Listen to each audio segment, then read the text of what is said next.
that, let me introduce you to the various sections of this webinar. So we will have three sections in this webinar.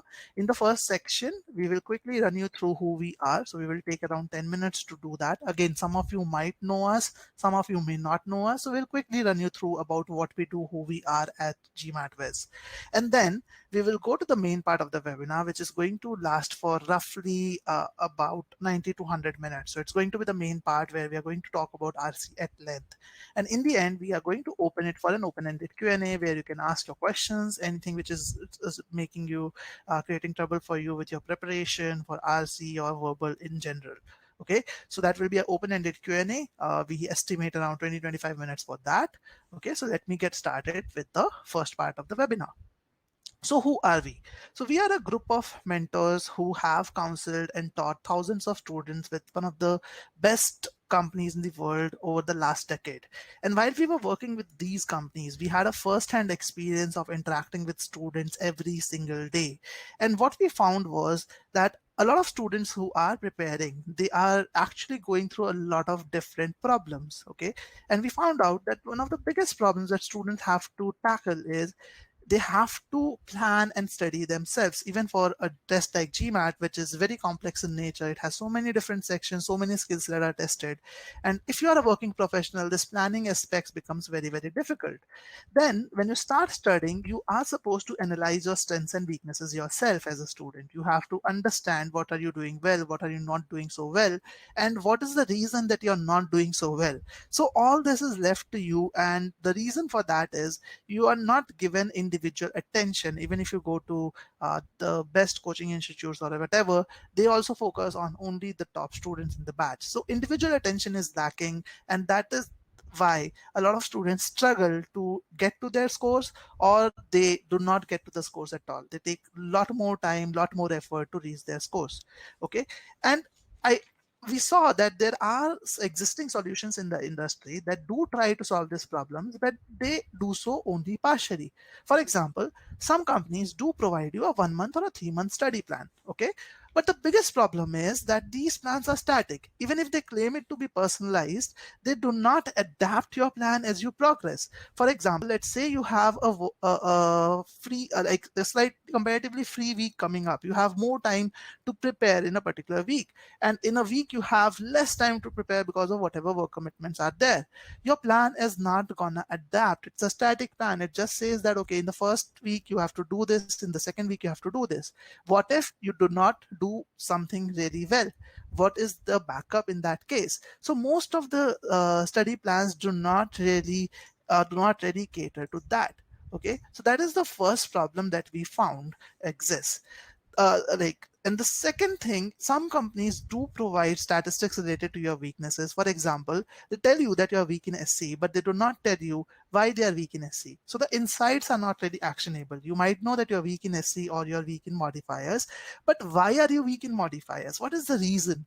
Why? What is that is leading you to that? That is something which students never get to know, and that is why they never actually learn it that effectively. Okay. And the only way we found to get personalized attention is to go for private tutoring, which is not really affordable for everyone. And that is when we felt that all these problems, we saw that all these problems can be solved very easily if someone leverages technology to the best. Okay. And that is when the idea of GMAT-Viz came up, and we thought that we should revolutionize the way students learn today by making learning more effective and efficient by the use of technology. Okay, so that is what we do. So I'll quickly talk about GMAT-Viz in 4 simple points. Okay, so the 4 things which we are really proud of is, number one, highly effective strategies. We make sure that when you learn on our platform, we don't just teach you the concepts and just give you questions to solve. We equip you with the most effective strategies for verbal and for quant. So you don't have to look elsewhere. Okay, how do you approach a question? Right after you learn a concept, you're taught how to approach a question using concept booster files. Every student who is on the platform gets a personalized study plan that truly adapts in real time. It adapts every single week based on your progress, based on your speed of learning, and your strengths and weaknesses. Keeping all this in mind, we use AI to create a study plan which is personalized for you. So all you have to do is just study. You don't need to worry about which questions to solve. The study plan will also highlight the questions and give you the questions then and there itself. So all you have to do is just study. And we equip you with real-time improvement modules. So every 2 hours, at the end of every topic that you complete, the AI will go back to the system, look at your data points, look at your progress, understand what is actually creating trouble for you in your learning, identify relevant video lessons for it, identify relevant quizzes for it, and create a improvement module in real time at that moment itself. Because if you keep on having gaps in your learning and you move from basic topics to advanced topics, it will actually create a lot of trouble for you later on when you move to the advanced topics. Okay, so we try to solve the problem at source by giving you real-time improvement modules. Okay, and I have a question in the pod. I'll take that up, Rakesh, in a while. And what we also do is we believe that AI can do a lot of magical things, but you always need human intervention. That's why every student at GMAT-Viz who takes up the complete course, like the GMAT prep course or the private tutoring course, they get a dedicated mentorship. So even if you are taking the online course, the complete online course, you get a dedicated mentor who monitors your progress every 10 to 15 days, and you're allowed to get in touch with him to get his advice. He's there to guide you in the right direction, make sure that you do well on your tests. Okay, so that is what we always believe in doing. We want to make sure that students become successful, and that is one of the reasons that right now we are GMAT Club's most effective course when it comes to average score improvement. So the data that I'm going to show to you is based on GMAT Club's verified reviews as on yesterday. And if you look at the average score improvement, GMAT-Viz has had a phenomenal 116 points average score improvement, whereas the other players like Veritas has 99 points improvement, Magoosh 73 points, EGMAT 71 points, and a Crackverbal at 66 points. So if you look at the phenomenal improvement that students have got, it is primarily because of the various reasons that I talked about. We believe in solving the pain points. We believe in making basically learning very more effective for you. Okay, so that concludes the first part of the webinar where we wanted to talk about us. I have 2 questions in the poll. Shamik has a very interesting question. Would I entertain questions other than from GMAT-Viz? So Shamik, we do support for, if your question is about when you take up the course, in the forums, do we support, do we provide query resolution support for questions other than GMAT-Viz? We provide support for GMAT-Viz questions and OG questions for sure. We do not provide support for any other questions because we don't know whether they are GMAT styled or not. So that's the thing. Rakesh is another question. Could you guide me? How can I create a personalized plan?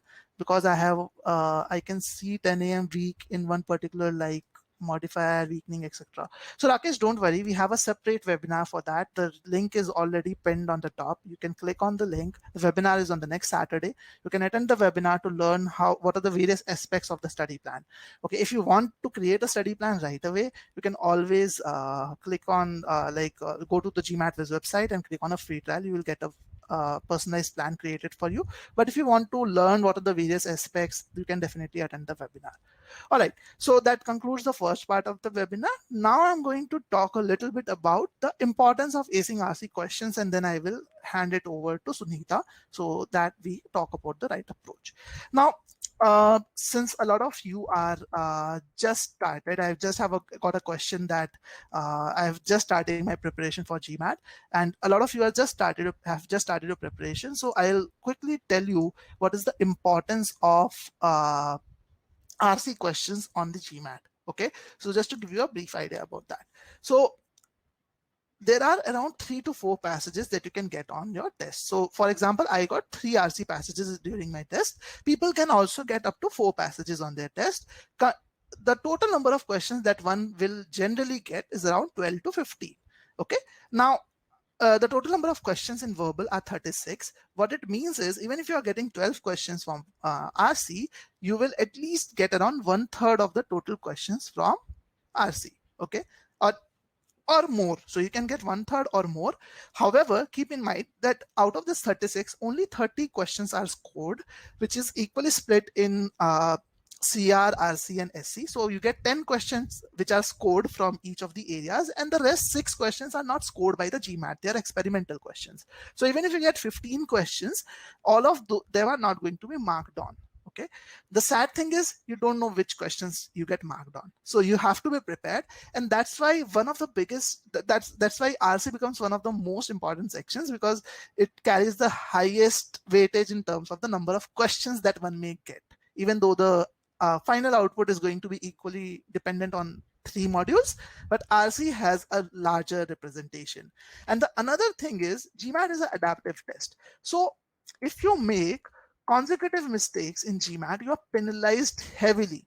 And the only section which has which has a larger scope for consecutive mistakes is RC.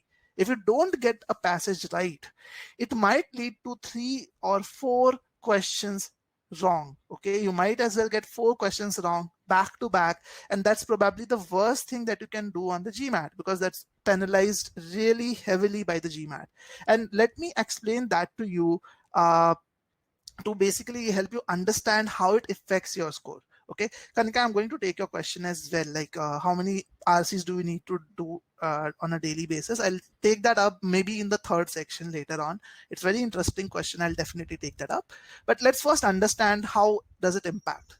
So what I'm going to do is I'm going to share 3 use cases with you. Okay, and these are real experiments done on the algorithm. So 3 use cases with you. Student A is the first use case. This student does everything in CR and RC correct, and what he does is he marks all the SC questions incorrect. Okay, intentionally he does that. So that is the first case. We mark everything in CR and RC correct in an actual algorithm of GMAT and do all mistakes in SC. Similarly, student B makes all the mistakes in CR and does everything else correct.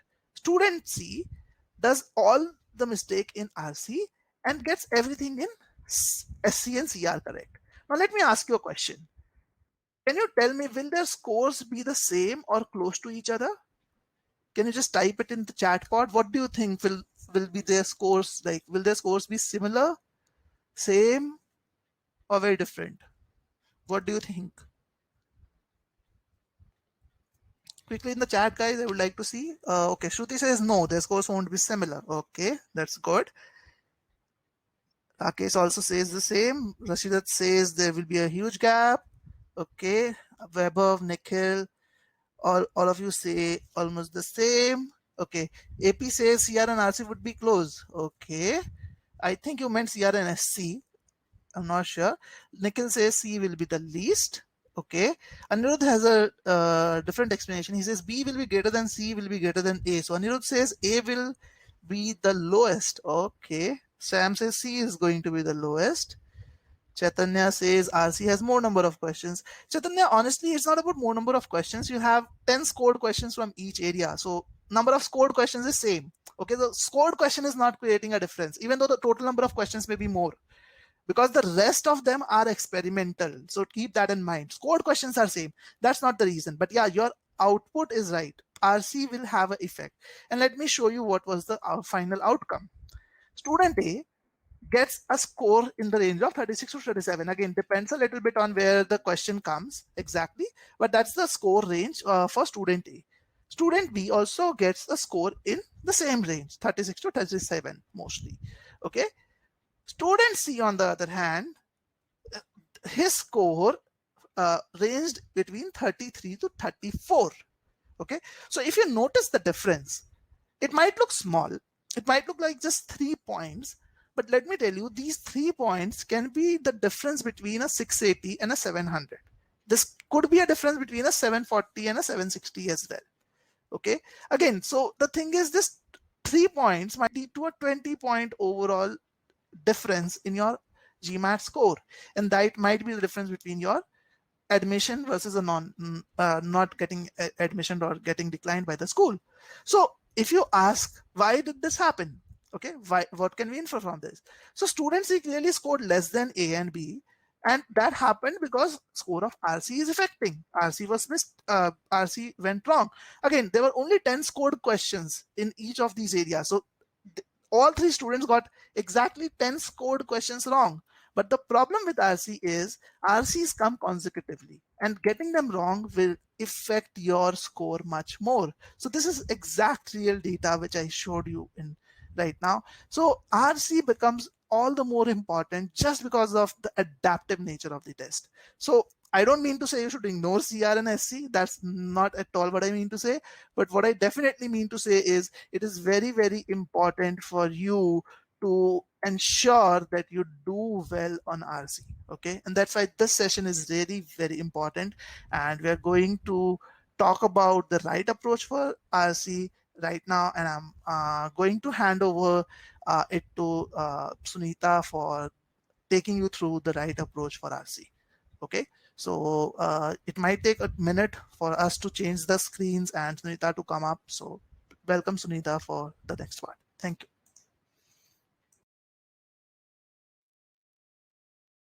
Thank you, Piyush. That was really very enlightening. It just goes to show how important it is to get your strategies in place when you're approaching an exam like GMAT, how important it is to know your exam really well. So that was really, really very enlightening. And I hope all the students who are preparing for the first time were, really made aware of something that they were not aware of earlier. So a warm welcome to you all once again. Let's roll up our sleeves and have fun with RCs, okay? Yes, you heard me right. Have fun with RCs. So let me just share my screen with you. Just give me a moment. Just give me a moment.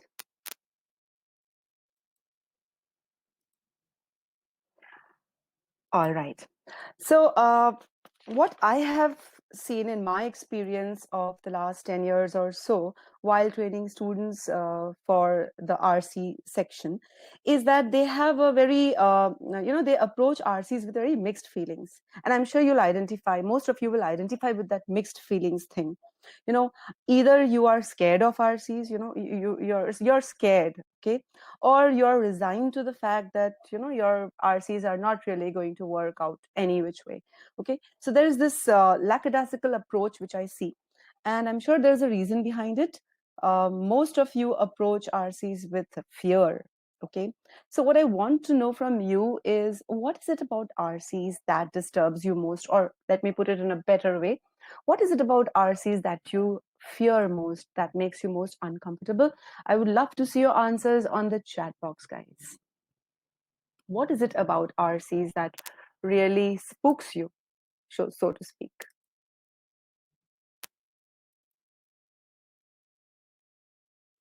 Yes, what is it about RCs that really uh, makes you kind of, oh, RCs, that kind of sound? Okay, Krishna says time constraints. Rahul says close answer choices. Neena says time management. Vaibhav says too much technical language. Bhupendra says amount of time consumed to read it is too much. Sam says he gets lost in the passage, such as humanity. Okay. Faizan says time constraints. So what I'm getting to see is some very, very common fear factors spread across a host of students here. And believe me, it's not something new that I'm seeing. I already knew this, but I want you guys to also know that you are not alone in sharing this fear. Almost everybody has these common fears related to RC. So what are these common fears? One of the most common fears is, students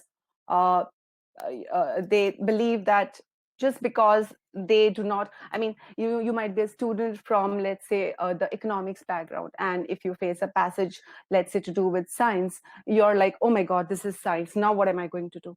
Or let's say, as one of you was saying earlier, that you find topics based on humanity very difficult to solve, the language boggles you, and so on and so forth.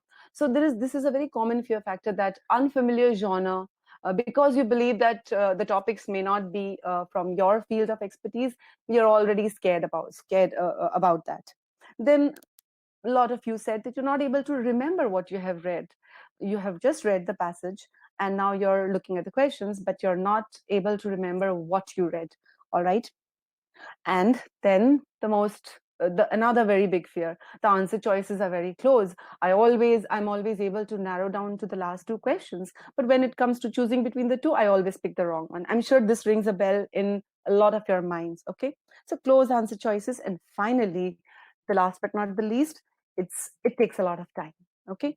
Now, when you say it takes a lot of time, I'm sure what you mean to say is, you read the passage, then you go to the question, then you go back to the passage, then you go back to the question, and you do this, you run from pillar to post throughout the passage, and therefore it takes a lot of time.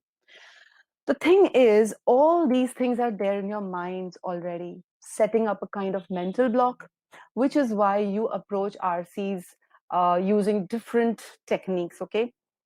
So I'm going to list some of the techniques here for you guys on the screen. Okay.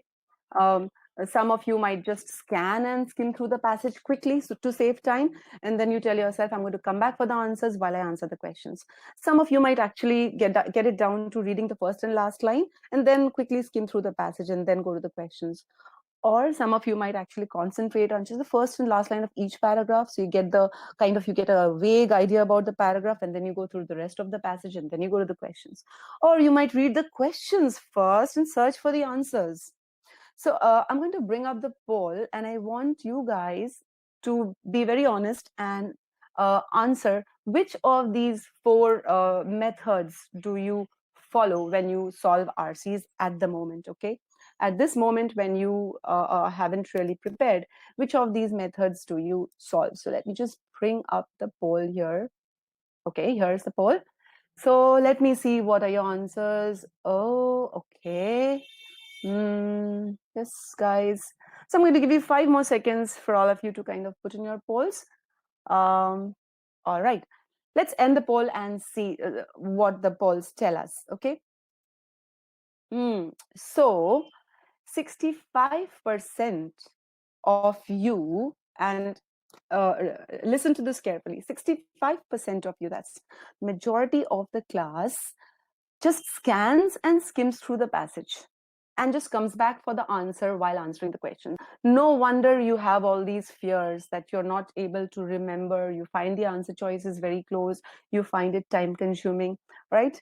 So then I have a very small percent, 5% who read the first and last lines. Then I have a 10%, again, a small percentage who just concentrates on the first and last lines. And then I have, no, this is surprising. 20% of you just read the questions first and search for the answers. I mean, really, guys, I used to do that, a long time back when I was a student. I also used to kind of use that approach. Let me quickly look at the questions, and then I'm going to go and search for the answers, and I'm going to be done. I'm going to cut short on that time. Point is, does it really work? Okay, does it really work? Do any of these work? Let me tell you, none of them do. Okay, none of them work. And for a person who's been teaching RC for the last 10 years, trust me, it's like I've got a lot of kind of data to support this, that none of this works. Okay. What happens is, what you land up with is, you take a lot of time, and one would believe if you take a lot of time, your accuracy would be better, but no, your accuracy is low. And the worst part is, your confidence is at an all-time low. And this lack of confidence is actually going to affect your scores for the CR and SC questions as well. Don't forget that.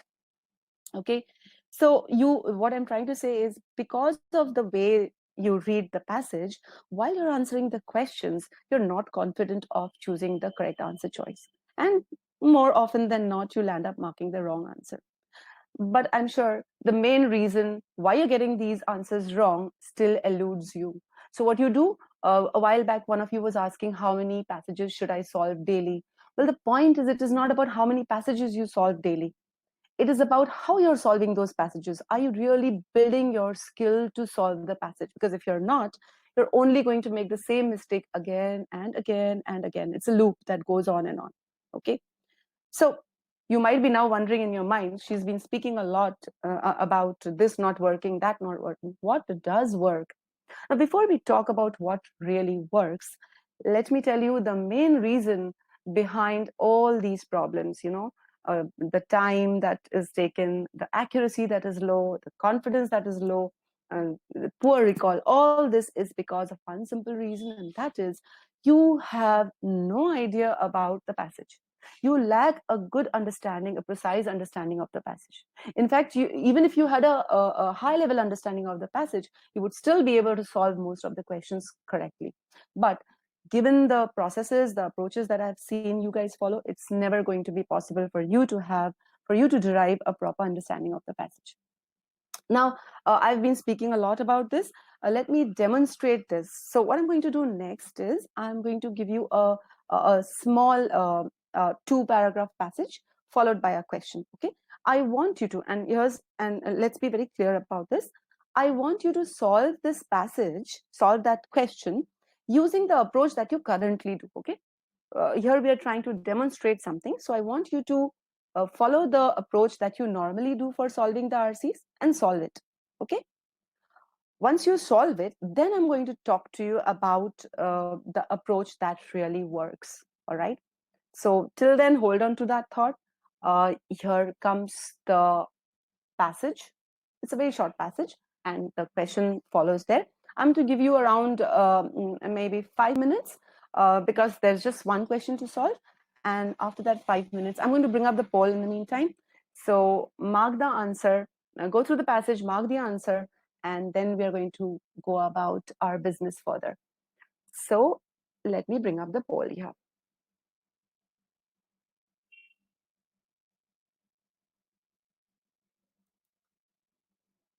Okay, here's the poll for this. And all the best, guys. So follow the approach that you normally follow. That's the condition here.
Okay, guys, there's just 1 more minute to go. So gear up and put in your answers.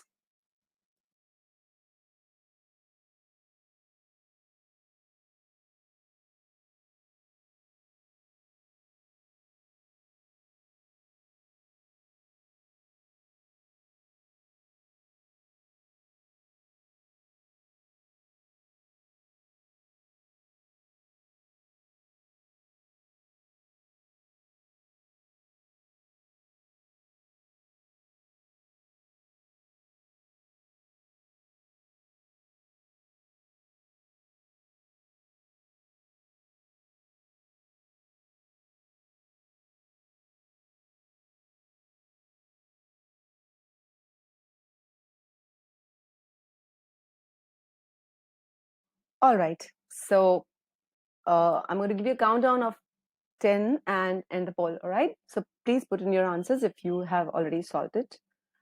10, 9, 8, 7, 6, 5, 4, 3, 1. And here we end the poll.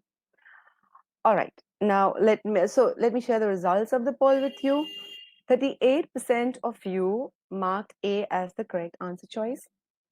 52% of you marked B as the correct answer choice, and a small 4% of you marked C as the correct answer choice, and same for E. None of you chose option D. So hold on to that result. It's really a contest between choice A and B. All right. The point is not whether you guys got it correct or incorrect. Once I discuss this question, I want you guys to pay attention to whether you got the answer correct for the correct reasons. Okay, I'll tell you what I mean by that in a short while. Now, while I'm discussing the passage and the questions, I would like you to request you to hold on to your questions. I'm sure once the discussion is through, most of your questions will be answered. But once the discussion is through, you're most welcome to ask the questions. Okay, so let's get started. Now, before that, there's a small question here. I want you guys to tell me in the chat box, how did you like this passage and the question? When I say the passage, I also mean how did you like the question? Was it easy? Was it medium difficulty level, or was it difficult? I would love to hear from you guys. Was the passage easy, medium, or difficult? Rakesh says he's confused with the options. Okay. Let's hear some more answers, guys. Was it easy, medium, or difficult for you? Ahsan finds it easy. Vaibhav finds it medium. Neha finds it confusing. Manusaj finds it medium. All right. So it's most of you are actually mixed between medium and easy. All right. Shamik says understanding the passage in its entirety was difficult. That's a very interesting observation, Shamik. Understanding the passage in its entirety, very good. All right, because if you're not able to understand the passage in the entirety, high chances, one, you will be confused between two options. Okay, two, it's really going to be a flip and toss between which choice you eventually mark. Okay, so hold on to that thought. Now I'm going to come to the main part of the seminar, the main reason why we are all here. Okay, so here goes. Now, I am sure, as I've seen from most of your answers, words like induction, deduction, generalization, the moment you hear these words, some kind of alarm bell goes on in your minds, na? I'm sure it goes on in your minds like that, because these aren't words that you normally use. Okay, and what happens is, because of all preconceptions about not understanding certain genres and all, you set up a mental block as usual, and setting up this mental block, what eventually it leads to is it becomes counterproductive for you. And this is so very unnecessary. I mean, there was no need for you to set up this block. All right, I'll show you in a while.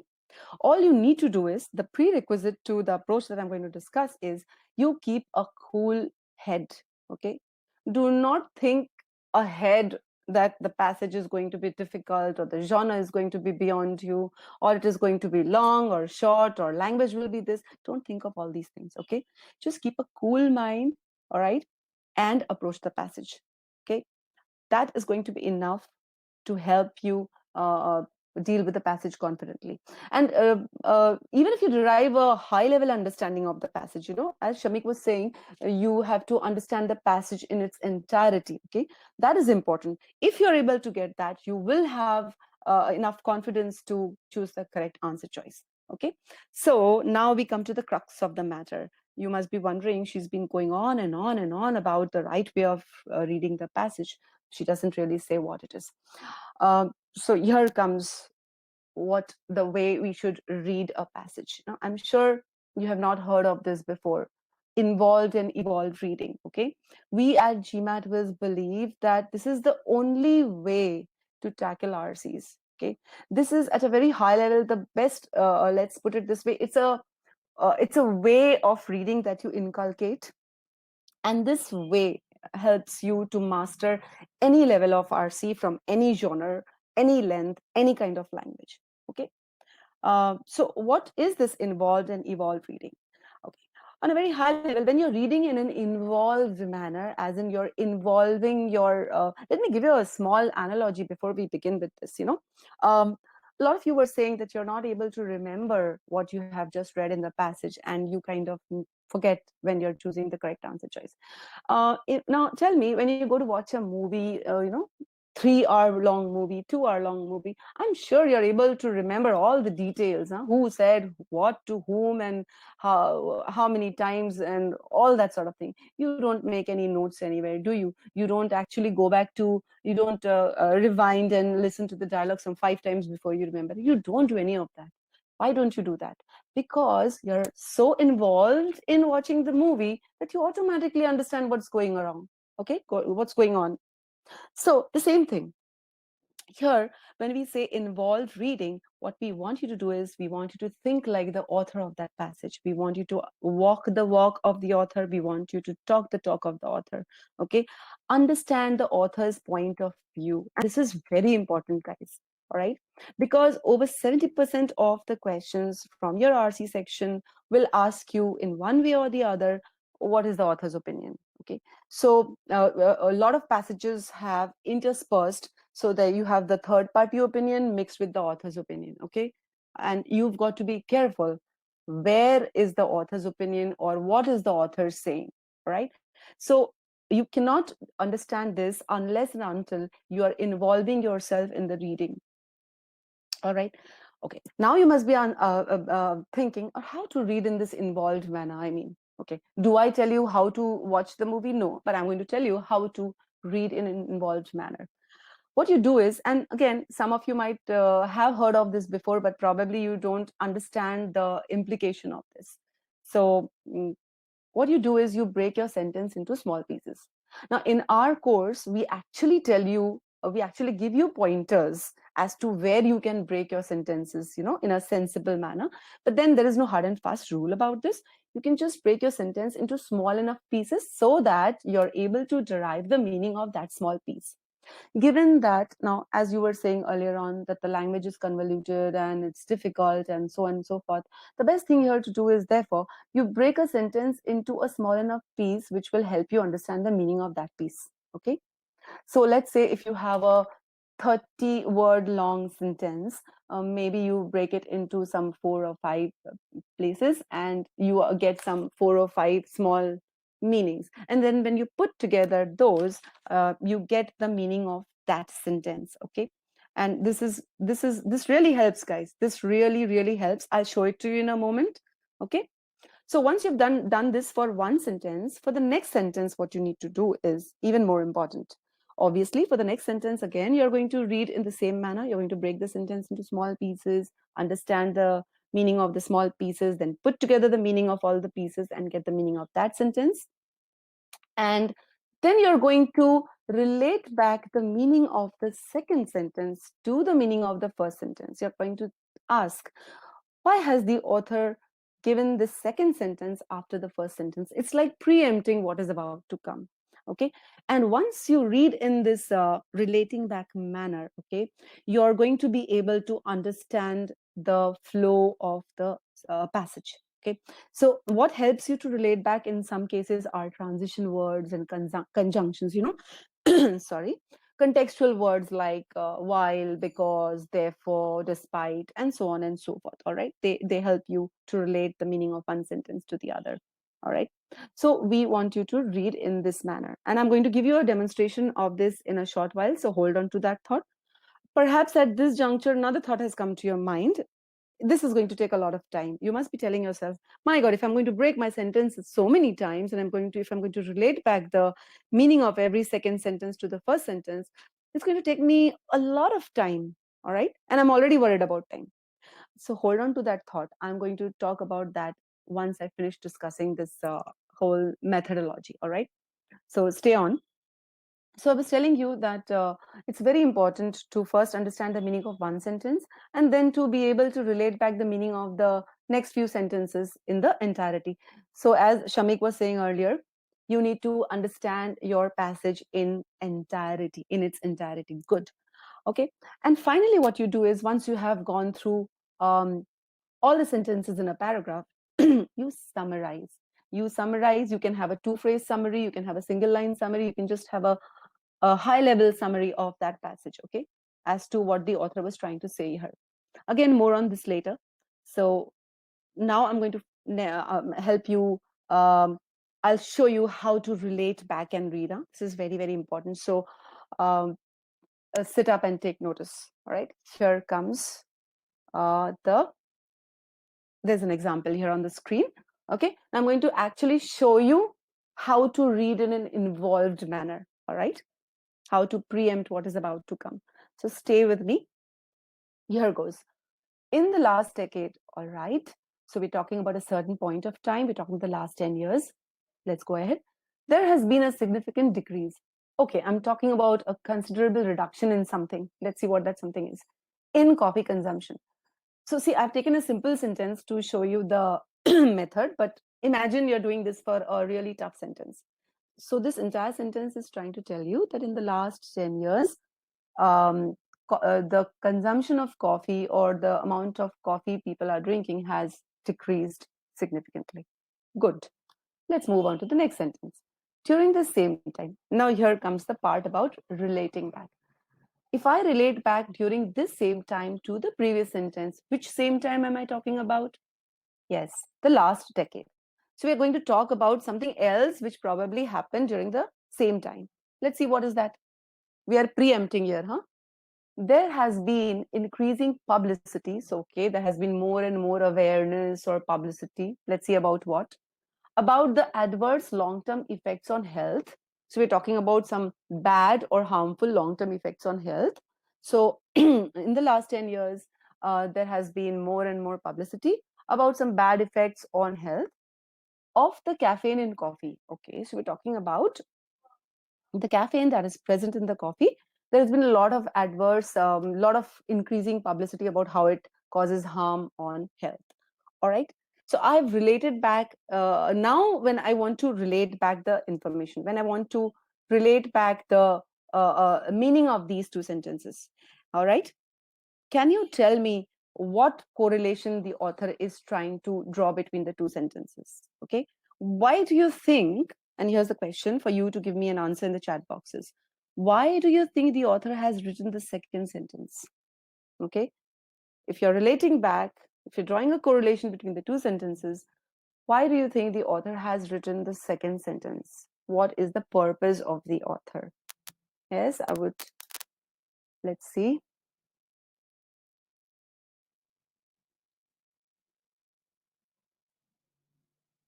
Okay, Vaibhav says increased awareness leading to drop in consumption. So you're relating the increase in publicity to the drop in consumption. Okay, Kanika says to tell adverse effects or show cause effect.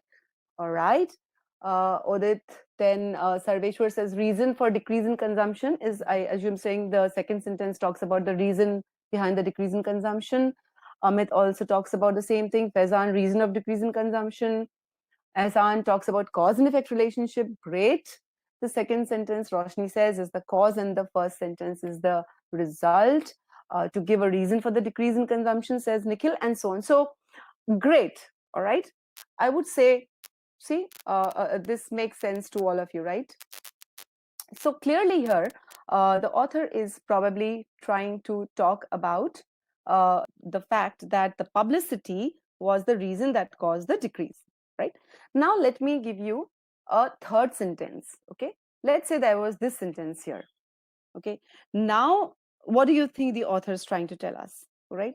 Now, clearly, the author here is trying to bring about a contrast, right? Look at the transition word, however, right? That is supposed to bring about a contrast. So what correlation we had been drawing between the first and the second sentence, this third sentence is trying to tell us something else.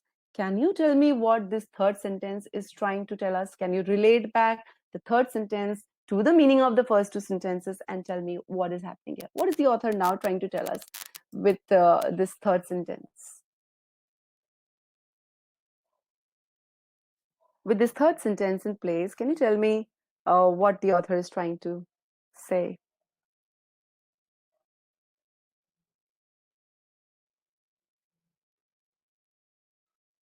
Okay, Pooja says comparison between tea and coffee. All right. There's a third reason, says Pranay. Sarveshwar says there's something else which caused the decrease. Great. Rahul says negate the reason which the second sentence states. Perfect, Rahul. Neha, coffee people must have shifted to tea. Um, okay. All right. Nikhil says that cause effect might not apply to tea. Perfect, Nikhil. Shamik says there's a paradox going on here. Wow, Shamik, that's a good understanding. So great. I have some great answers here. Great answers here, which just goes to show that if you're reading in the manner which I am proposing, it really helps. So here, with the third statement in place, what the author is trying to tell us is the reason for the decrease may not be publicity, but something else totally, as you have got on correctly. Let me introduce another twist here, guys. What if you had the sales of tea as the third statement? So imagine you do not have the sentence beginning with however. Imagine that you have the third statement straight away. The sales of tea, which also contains similar amount of caffeine, have also gone down. Imagine that you have that. Now what? Okay. Now we know that the author is probably trying to tell us that publicity might be the reason. Okay. So when we introduced however, as you guys have correctly understood, the author was trying to tell us that there was some other reason behind the increase, behind the decrease in coffee consumption. Okay. But if we have the sales of tea as a third sentence, then the author is trying to say that the reason might actually be publicity. All right. So clearly here, when you are reading in this manner, you're not reading the sentence in isolation. Okay. And you would have noticed something. With every sentence that you read in the relating back manner, your understanding of the passage is evolving, guys. That is what we mean by involved and evolved reading. So, and that's what it should be. Okay. Once you have read the first paragraph, you should have a better understanding of what the author was trying to say than you had when you began reading the passage. And that can only happen if you're not reading sentences in isolation. You're putting them together, you're relating back information, you're relating back meaning, and you're trying to evolve your understanding of the passage. Okay. So now there's another thing which might be most of you might be thinking, why is it important to have an evolved understanding? Why do we need to have a better understanding of the passage? Please remember, 82 to 85% of the questions are inferential, and evolved reading is like reading between the lines. And if you're not reading between the lines, you're not going to be able to answer these inferential questions. You're going to land up marking the answer choices which kind of look close because you don't have a good understanding of what you read. All right. So does this process make sense, guys? I would love to see your answers in the chat. Does this process make sense to you? For those of you who were not using this method of reading, does it make sense to you? Can you see the benefits? Yes? So Manosit says yes, Vaibhav says yes. Same strategy applied to longer passages? Yes, Faizan, absolutely. I'm going to show it to you right away. I'm going to show it to you by practicing it on the previous passage that I gave you guys. So almost all of you believe that this does make sense. How long will it work for very long passages? Neha, we are talking about building a skill now, okay? A skill or a way of reading. And that way is to relate back information intuitively as you move along. So when you're practicing a skill, when you're learning a skill, like all skills, it will take time, okay? Building reading skills will take time. So don't think of time at the reading stage. In fact, we have a very good article that Piyush published a while back on timing yourself in the learning state. You should not, okay? So I'm sure Piyush will be very happy to share the link to that article. Do not time yourself at this moment. And I'm going to talk about time once I finish, explaining this passage to you. So I'll show you how that passage, longer passages can also be read in the same manner. All right, to put things in perspective. Yes, Shamik, keeping a mental note of the relationship will do. Yes, it will work. Okay. So you're welcome, most of you. Now what I'm going to do is I'm going to take you back to the passage that I gave you earlier on, which you solved in your the way you read the passage, and I'm going to now solve it in this involved and evolved manner, and then we're going to compare notes, guys. Okay, we're going to compare notes. All right, you're going to see for yourself that the way you read the passage, the understanding that you drew from the passage, and the way I read the passage, and the understanding that I draw from the passage, whether the two coincide, whether the two match or not. Okay, so let's get started. Here comes the first paragraph. And again, guys, I do not want you guys thinking about time right now. Think about the process, and that is the thing that's really going to help you. Okay, so let's start. To put things simply, okay, the author is trying to simplify something. Let's see what. Induction emphasizes the individual. All right, so the author is talking about something called induction. Don't worry if you don't know the meaning. Context will always be there. GMAT passages always provide you the context required to understand difficult words, if at all they're going to test you on that word. So to put things simply, induction emphasizes the individual. So something called induction lays stress on the individual, on the single. Okay. Whereas now the moment you have a transition word here, you know there's a contrast that's going to be drawn between this induction and something else. Okay. What is that? Deduction begins with generalization. So right away, your mind should tell you, okay, we're talking about two things, induction, induction.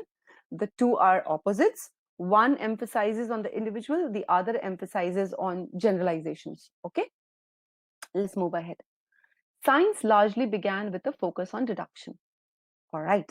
Now here we are talking about deduction being used. All right. So can you guys think why the author is talking about science largely began with a focus on deduction? Like, why talk about focus on deduction at this stage? Okay, what do you think is going to come up? And again, don't look at what you've already read. So if the author is saying science largely began as with a focus on deduction, the author is probably trying to tell us what? What do you think the author is probably trying to tell us?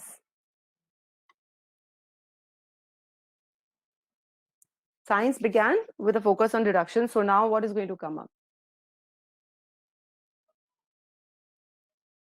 Yes. Okay, Kanika says the difference between induction and induction. Yes, most likely. Anirudh is saying then we are going to talk about generalization. All right, so deduction is generalization. The author is talking about generalization. Perhaps they will tell us more about the generalization, or they will talk about the transition of focus, says Ninu. Very good. Okay, very good. Probably the author is now talking. So the author is first talking about focus being on deduction. Perhaps he's going to talk about a change in that focus. And let's see. Let's see. Good. I've got some really good replies. So let's read on. So science largely began with a focus on deduction. All right. Trying to find universal laws. So science was trying to find universal laws. All right. And that is why it was using deduction, which means it was using generalizations, and hoping to explain as much about the world as possible. So here we have a sentence which is telling us generalizations, or in other words, deduction, how it was used by science. Okay, great. Let's move on. In the 19th century, so now we are talking about a more recent phase, all right? Generalizations reached a pinnacle of overuse. Now tell yourself, what is this generalization? Okay, it is deduction. So in the 19th century, too much of deduction was being used, all right? Okay, particularly for explaining human characteristics. So in which section or in which sector was this deduction being used? For explaining human traits or human behavior, all right? While, now here's another transition word. We're going to bring up another contrast that means. Let's see what this contrast is. While deduction became disfavored. So we were talking about the focus was on deduction, then deduction was overused, and then reduction became disfavored because of those missteps. Which missteps? Relate back? Relate back? Yes, because it was overused. So while deduction became less in favor, the focus shifted, as Neenu Babu was saying earlier, the focus shifted to induction. Induction rose to favor. So induction was now the focus. And why was induction the focus now? On the heels of more quantitative techniques. So induction was using more quantitative techniques. We can infer here that deductions do not probably use more of quantitative techniques. So induction rose to favor because it was using quantitative techniques for describing the individual objects of study. All right. So this entire passage, if I were to summarize it mentally, so to speak, okay, we're talking about summarization now. So you've seen how I've broken sentences, how I have understood the meaning of individual sentences, how I have related back one sentence to the other. And now I'm going to mentally summarize. So my summary is the passage is talking about two terms. Good. They're describing about what these terms are. So induction is about particular or individual. Deduction is about generalization, and too much of generalization had been used at a point of time, and which is why induction gained popularity, all right, because of the techniques it used. So I'm going to now ask you for one last small thing, guys. I want you to give a single line summary of this paragraph, okay, in your chat boxes, a single line summary of this.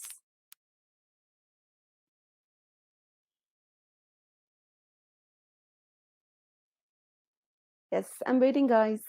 A single line summary, you know, a single line summary of what you believe the passage, this paragraph is trying to convey, given that those are the highlights. Okay, Manosit says evolution of science. Really, is it talking about the evolution of science or is it talking about, you know, induction and deduction? It is less about science. Science was an example taken, all right?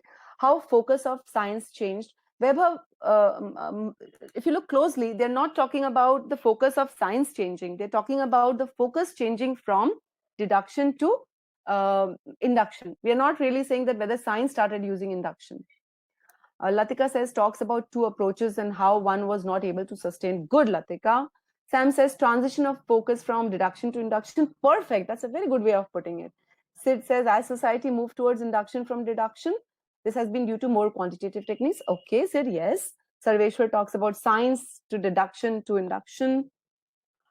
Why induction was preferred over deduction? Yes, Roshni, perfect. Deduction shifted to induction. So the point of this passage, therefore, as I've seen, most of you have got it right, is that the author talks about two terms and how one method gained favor over the other, or there was a shift in the focus of one to the other. Now, I want you to answer another question for me, guys. For most of you, was the understanding the same as when you read the paragraph? Was your understanding the same as we have derived now? Just answer me a yes or no. You can even use the poll to answer. So I just enabled the poll. So Okay, great. That's great. Thank you so much, Piyush. Yes, that makes sense.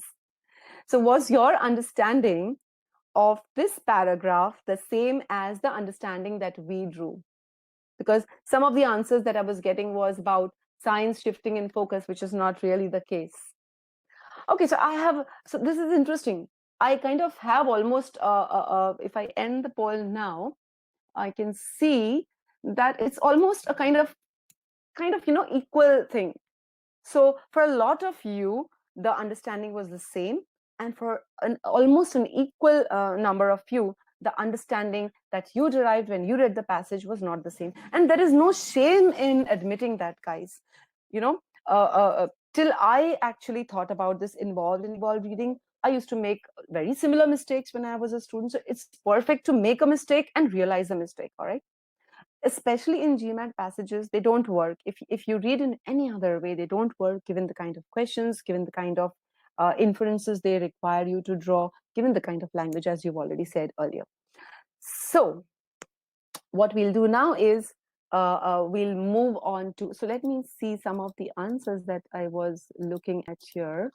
Okay, so as I was saying, I've already asked you about this.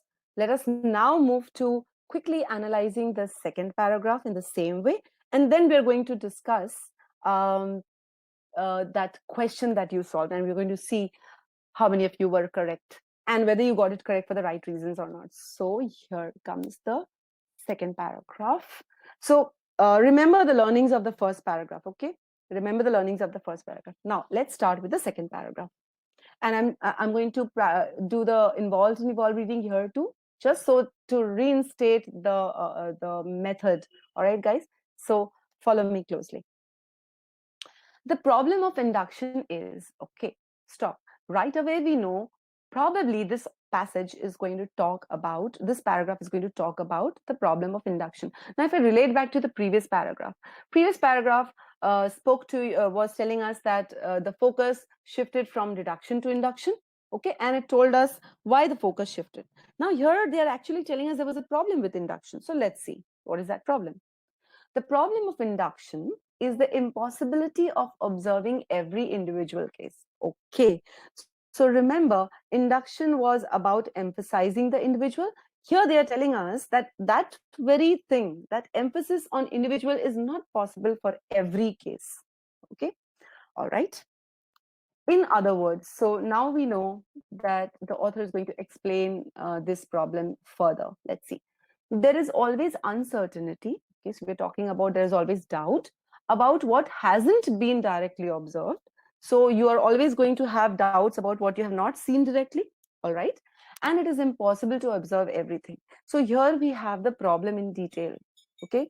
The whole crux of induction is that you should study each individual case, but ironically you cannot study every individual case. Okay, you cannot study every individual case, and what you cannot study you cannot be certain about. So okay, so now the author is probably going to tell us if this problem exists, then what is going to be done. Okay, probably the author is going to talk about some solution or some other clarification. Okay, so is a word which tells us something is going to be derived here. All right, these are those places where we are talking about the author's opinion. All right, so let's see. So to help fill the gaps, okay, which gaps are we talking about? We're talking about the gaps left by those cases which could not have which were not observed directly. Okay, so there would be gaps left in the study. So what is to be done then? We make generalizations. What are these generalizations? Oh, these are deductions.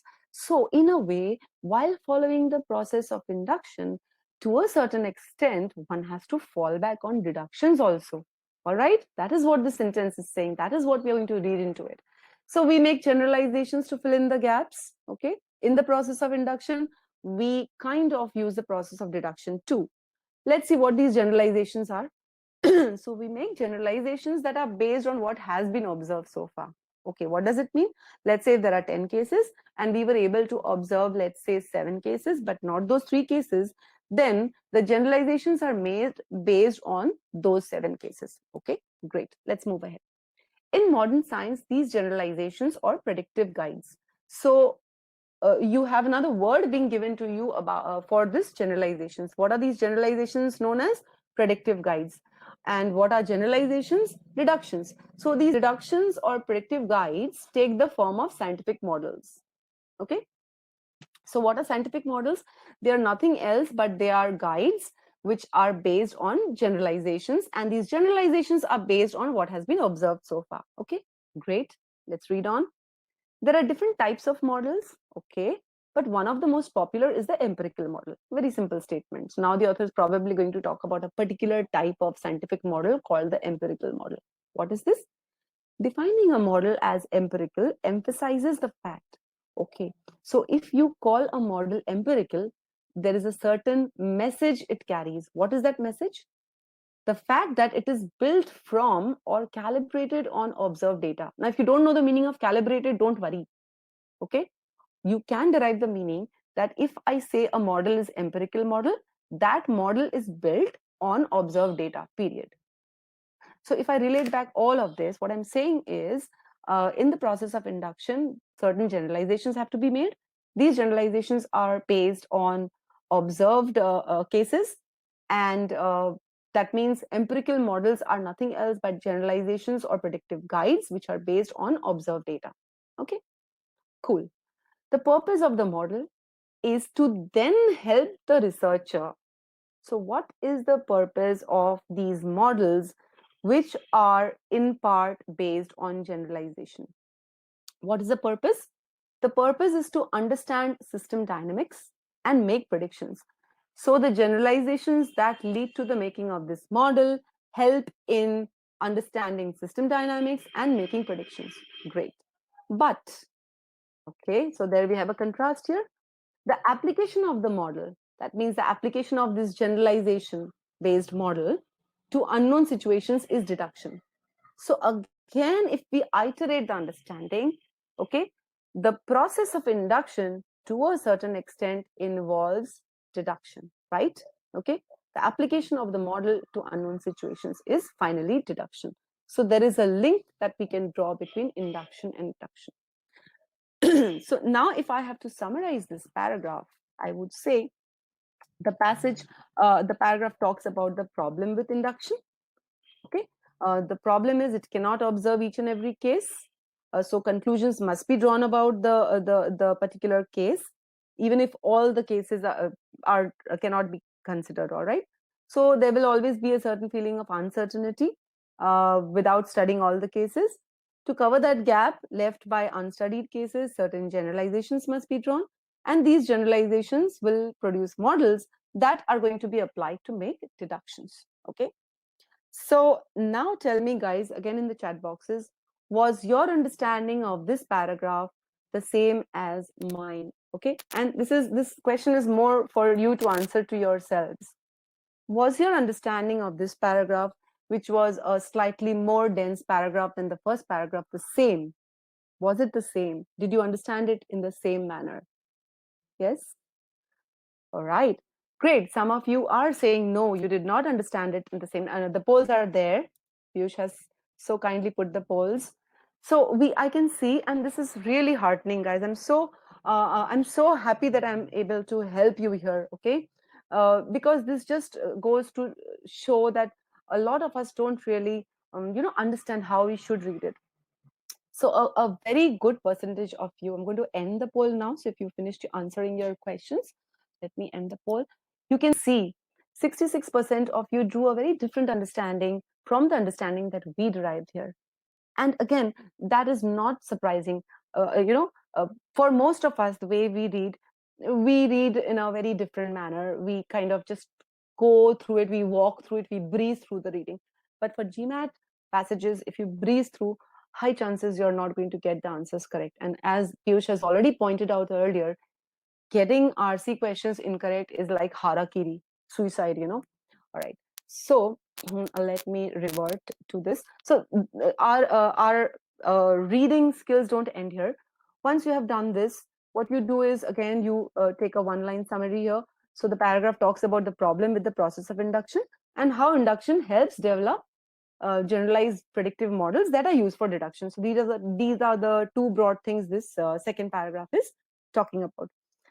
There's something else that I'd like to show you guys. Again, you have a lot of questions based on what is the organization of the passage, what is the function of the second paragraph in the passage, and you have questions like these. So for that, it is very important to establish the flow of the passage.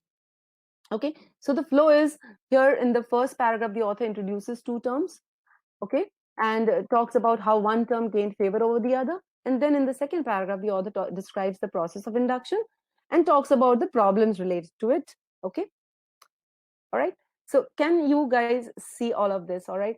I'm sure this is really an eye opener for most of us here. So what we've done is we have used involved and evolved reading to help us understand what the author is trying to tell us, to help evolve our understanding of the passage, to read between the lines. Okay. And in the process, we have also been able to mentally summarize each paragraph and understand how the first paragraph flows into the second paragraph. Okay. All right. And now for that question, let me see. This was the question, right?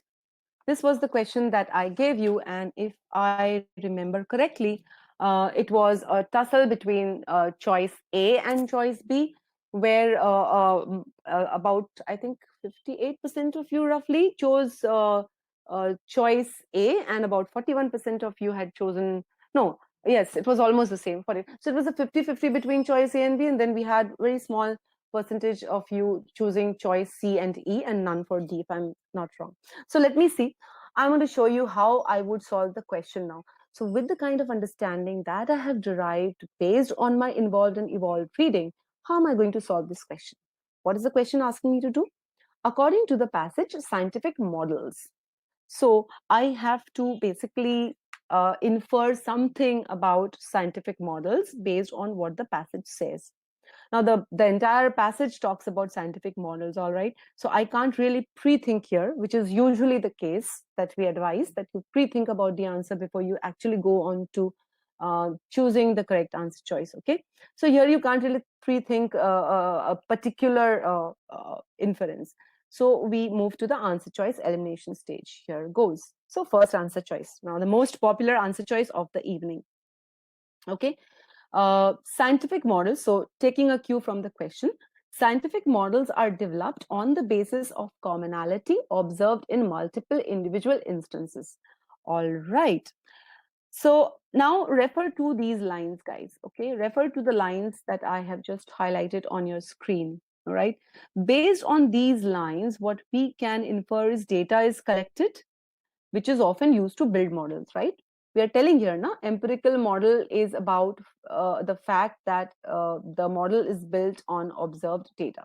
So data is collected, which is used to build models, all right? In the context of the passage, data is collected from individual instances or examples, right? Okay. Then you refer to these lines to help fill the gaps between observations. Generalizations are made.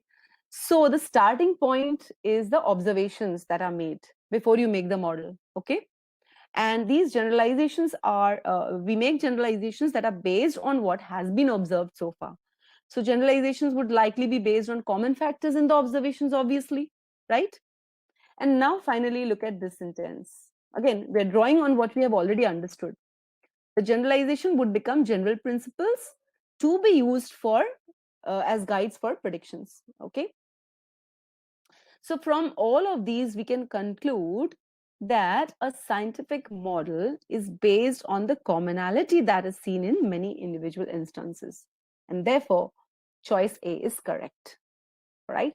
So my question is to those of you who got this incorrect, guys, okay? My question is to those of you, and it would be nice, Piyush, if we can have a yes and no poll once again. So uh, my question is to those of you who got this wrong, who marked this as incorrect, or who did not choose it as the correct answer choice. Is it clear to you? Is it clear to you why this is the correct choice? Let me reframe my question. Is it clear to you why choice A is correct? Is it clear to you why choice A is correct? Right? Most of you are saying yes, it is clear to you why choice A is correct. Right?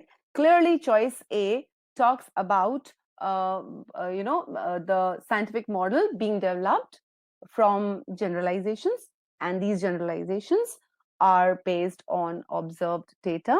And obviously, we can read between the lines that how would one draw generalizations if you're basing it on observed data? Obviously, there would be something that would be common. That is what the word generalization means. Great. So that was really, really good. Now, what I'll do is now move to show you why choice B was not correct. Now, there's one more thing, guys, I want you guys to realize is, let's say a lot of you chose A, okay? But were you confident about A?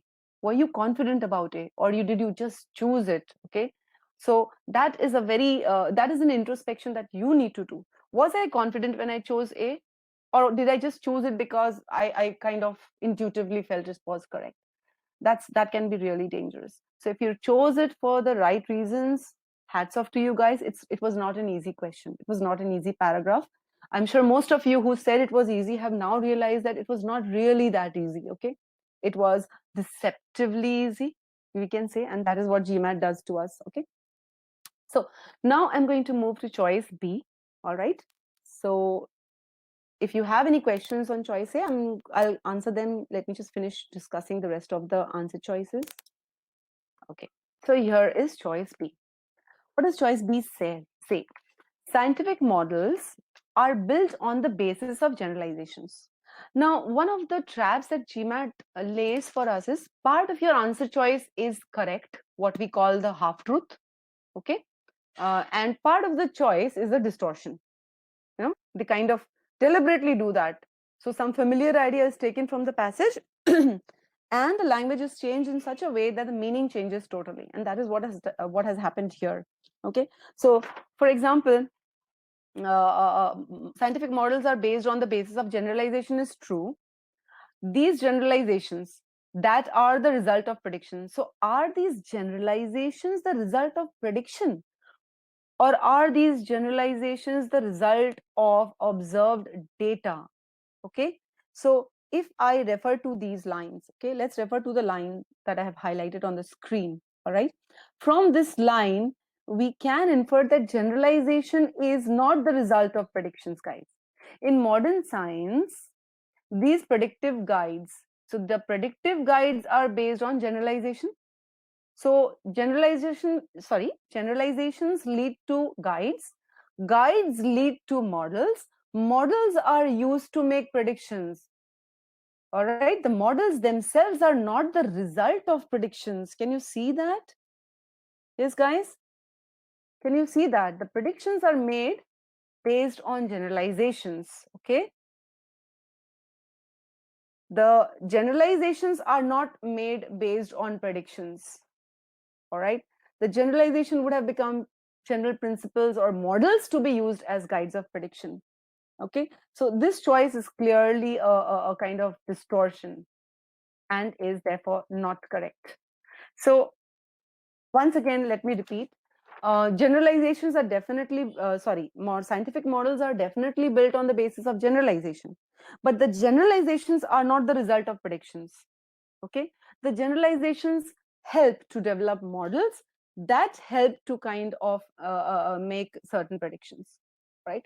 So again, my question to those of you, and you can, Piyush, it would be great if you can bring up a poll here, a new poll. All right. So I would like to ask you guys, those of you who marked choice B, those of you who marked choice B as the correct answer, is it clear to you why it is not correct? Is it clear to all of you why choice B is not correct? I'm sure it is great. All of you have understood why choice B is to be eliminated. Now I'm sure you can understand the difference the involved and evolved reading makes, guys. That is the difference, that small, minute difference, okay, where the difference between getting it correct and getting it incorrect. The difference between a V36 score and a V33 score, okay? The difference of that 3-4 points, the difference that can be between you getting an admit and not getting an admit, the difference between you getting an admit in your desired school and not getting an admit in your desired school, and so on and so forth. All right. So have patience with this methodology, guys. Develop it, give it time. All right. Learn it, master this skill, and trust me, you will have mastered RCs. So now that we have eliminated, we have marked the correct answer choice, but it is very, very important always to eliminate the incorrect answer choices, because that is the only way you're going to be really very sure that you chose the correct answer choice. Absolutely. So choice B is out of running. A very small percentage of you did choose choice C. All right. So according to choice C, we are saying that scientific models are completely futile, completely useless. Based on the passage, can you say it is completely useless? All right. Can we say it is completely useless? In the 19th century, generalizations were being used. Okay. They reached a pinnacle of overuse. So generalizations were the basis for models. They cannot be completely useless. All right. Scientific models cannot be completely useless.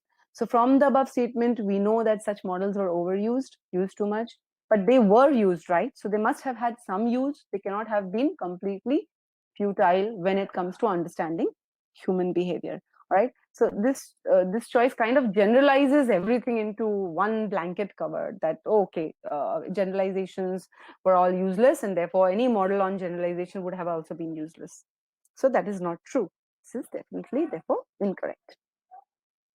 Let's move to the next choice. Nobody chose this. I'm not going to dwell on this. Once developed, scientific models rarely undergo any alterations or enhancements. Well, nothing is mentioned in the passage about alterations or enhancements needed in scientific models or not. Since nothing is mentioned, this is completely out of scope and is therefore not the correct answer choice, as none of you have rightly chosen it. Good. Choice E. Scientific models are, I'm sorry guys, this should be foolproof, FOOL, my bad. Sometimes it happens. So are foolproof. So scientific models are foolproof generalizations. Does the passage anywhere say that scientific models are completely error proof? Doesn't, okay? It cannot be determined based on the given information. So scientific models are foolproof generalizations, cannot be derived of a multitude of specific events arrived at with the help of induction. Well, that part is okay, all right. But the part that talks about being foolproof cannot be derived from the passage, and therefore it is out of scope and incorrect in the process. All right. So while we are still fresh on our understanding of the two paragraphs, I'll give you one more question, which is based on the same passage. And now I want you to apply your newfound understanding to solve that question. Okay. So remember the things that we have discussed. All right. To refresh your memory, we have discussed that the first paragraph talks about induction and deduction. Induction and deduction are two processes. Induction emphasizes the individual, deduction emphasizes on generalizations. At first focus was on deduction, and then the focus shifted to induction. In the second paragraph, we are talking about the problem of induction. All cases cannot be observed, therefore generalizations have to be made, and these generalizations give rise to models, scientific models. These models therefore are based on observed data, and these scientific models are applied to understand system dynamics and make predictions. All right. Therefore, what we are saying is the process of induction to a certain extent relies on the process of deduction. Okay. With that understanding, here is the second question, guys. I'll give you maybe I'll give you just a minute and a half. Okay, 2 minutes. All right. Although if you have a good understanding of the passage, you won't have. No, I'll give you 1 minute and a half. So you have a minute and a half to answer this, and here's the poll on your screens.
Okay, let me end the poll here now. Sorry about not giving you any warning, but I thought since we have already discussed the passage, uh, enough number of times. So let us now quickly go into it. Before this, let me look at the poll results. So you guys seem to be divided over the options, okay? 36% of you have chosen A, 36% of you have chosen B, and almost there, 28% of you have also chosen C. So let's see which of you are correct. All right, here goes. So now here we're talking about the problem involving the process of induction. And we have already, so here we can do our pre-thinking quickly since it's a very dedicated thing. So the paragraph talks about the problem of induction. This is almost a summary of the second paragraph, okay?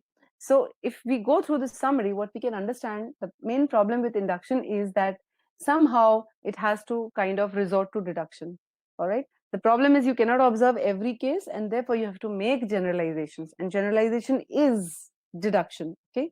So that is the problem with induction, all right? With that pre-thinking, okay, and I hope you, I'm sure if you guys had read it in the involved and evolved manner initially, this is something that you would have realized, all right? That the main problem with induction is that you're ultimately using deduction, all right? Okay, let's move to choice A. Now, choice A says the problem of induction is it fails in its observation of individual cases.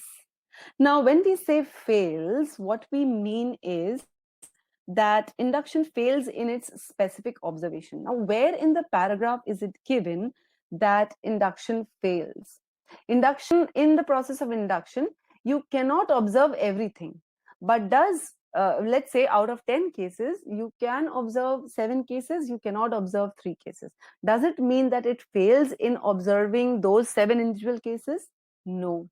And therefore, this choice is a distortion of the idea that it is not possible to make observation about each case.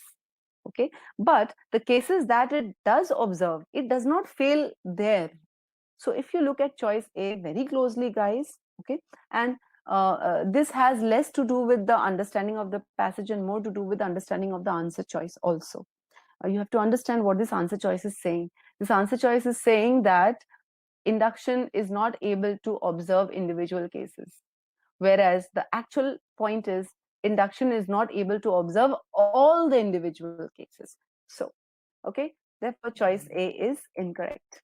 All right, uh, I'll ask the question at the end of this discussion.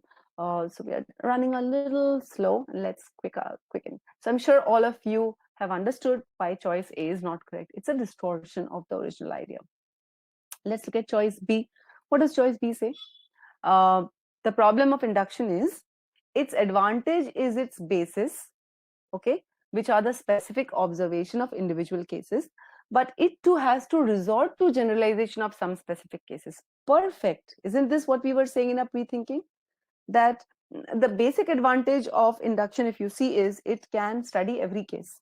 But the problem is when it fails to study every case, it has to move back to generalization. And that is the problem of induction. If you go back to your paragraph above, it is given that the impossibility of observing every individual case, right? And therefore having to resort to generalization. So this is the correct answer, all right? Those of you who have chosen B, introspect, have you chosen it for the right reasons? Those of you who have rejected choice B, introspect why you rejected choice B, which part of choice B confused you, right? So these are moments of introspection, and these are the moments which will help you develop a better methodology of reading and comprehending. Let's move to choice C, which also had a very healthy percentage choosing this option. The problem of induction is it cannot draw up a predictive model unless and until. Now that is harsh language. Was there any unless and until given in the paragraph? Not that I can remember. Okay. So the passage, if you look at choice C, induction does draw up predictive models even if it cannot study individual cases. So this choice actually is stating the opposite of what is stated in the passage. All right. The passage tells us that predictive models are drawn up even if all cases are not studied. The passage tells us that predictive models are drawn up even if all cases are not studied. And this choice tells you that you cannot draw up a predictive model unless and until you have studied all individual cases. All right. So this choice is again an incorrect answer choice. All right. Nobody chose choice D any, so I'm not going to really go into it because we are running a little short on time. But very quickly, have all of you understood why choice B was the correct choice? So quickly a poll here, very quickly a poll here. Have you understood why choice? Yes. Okay, great. That's wonderful. So what we're going to do now is we're going to give you a link to a passage. I'm going to give you 10 minutes to solve that passage. All right, about 8 to 9 minutes actually. I'm going to give you a passage.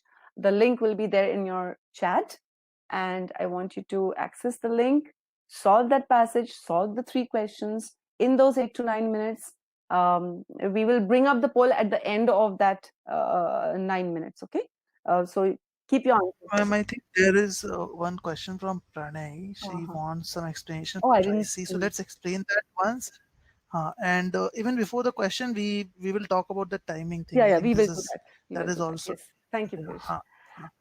so I'll start I'll share the passage link after we discuss Yeah. about the timing aspect, because I'm sure a lot of attendees will be thinking about how much time this is Oh, taking. yes. So I let's kind start. of in my flow completely forgot. Thank you so much, Piyush, for reminding on that. So, Pranay, my apologies. I kind of got too involved in this explanation. So, if we look at choice C, Pranay, all right.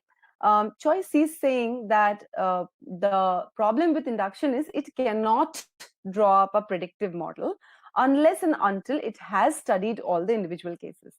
Now, if we go back to the passage tells us that one of the problems is that it cannot study all the cases. That is true. That part is true. But having said that, it does tell us how that cover up is made despite the predictive models. Despite induction not being able to study each and every case, generalizations are made and predictive models are produced. All right. So, unless and until does not work here. All right. We can negate that because finally, when the predictive models are prepared, they are prepared on the grounds that some cases have not been studied. So, does that clear your doubt, Pranay? Does that make it clear? Is that clear, Pranay? Okay. All right, great. So, as Piyush was saying, now this is very important, guys, and a question which I'm sure was there on most of your minds. So, I'm quickly going to gloss over this. Is that, oh my God, this process of involved and evolved reading is so time consuming, okay? And you must be thinking to yourself, any which way we were scared of passages taking a lot of time. And here is a method which is also going to take time. So, what's the big deal? What's the difference here? The difference, I'm sure by now, is very clear, guys, okay? But even before that, let me tell you, when we are talking about some, learning a skill, initially it may consume time, you might take time, all right, but please understand, when you're learning something new, you're bound to take time. At this stage, when you are learning something, if you do not give it enough time, if you don't give the time it deserves, you're never going to learn it. Okay, if you try to hurry through, let's say if you're trying to learn swimming or riding a bicycle or driving a car or any of those things, okay, you cannot just straight away learn how to pull the gears without actually understanding the mechanism of how it works. Okay, and it will take time. So you have to give that time when you're building the skills. All right. A very sorry state of affairs now that we are facing with this coronavirus and isolation, but use it constructively to build this skill, to read better. People say read books and you'll read better. I say no. You can read thousands of books, you can solve thousands of passages, but if you're not doing it right, you're not learning anything new. Your net productivity is zero just because you think it is going to take time. So I would say let time be taken when you're learning this process. All right, but once you know it, once you do this, you will be doing it once you practice this enough number of times, the process is going to become intuitive with you. You're going to do it as a second nature, as something that you don't think about. All right, you're going to do it intuitively, and that will help you really save time.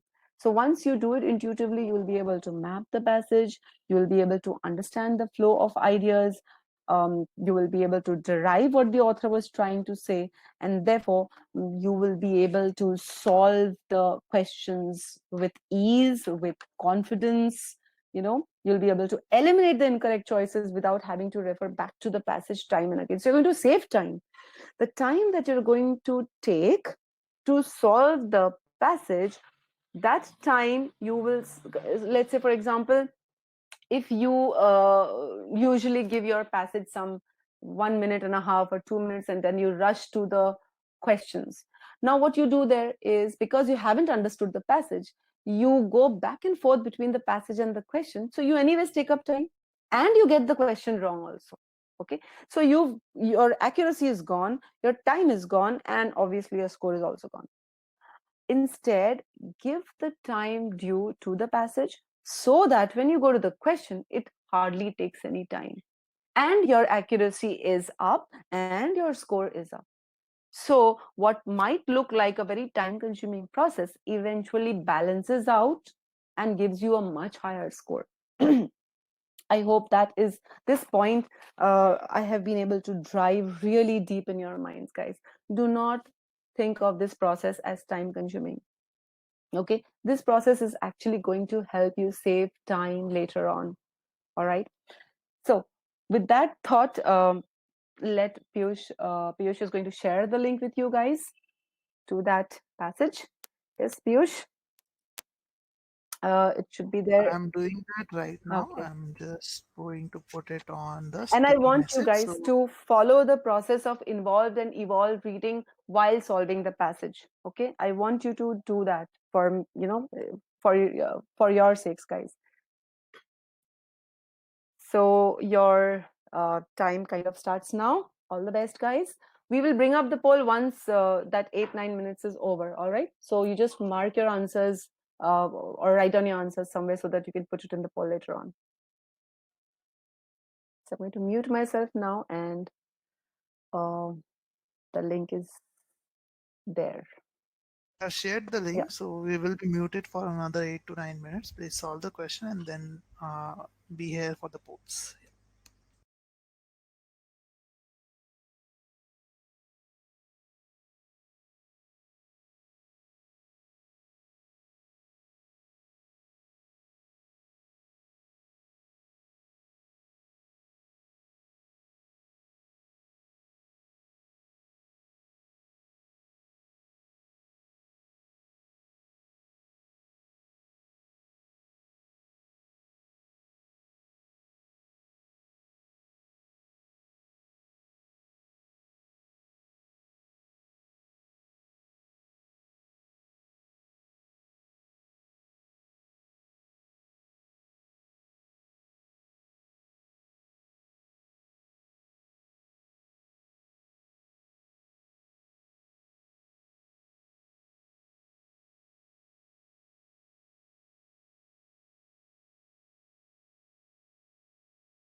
All right, guys, we are going to bring up the polls. So here comes the poll for the first question.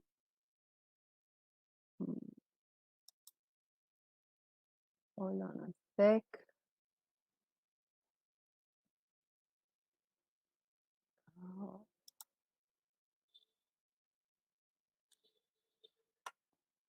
Let me go to the polls. Here it is. So here is the poll for the first question. And I'm going, so you have your answers ready with you, just put in your polls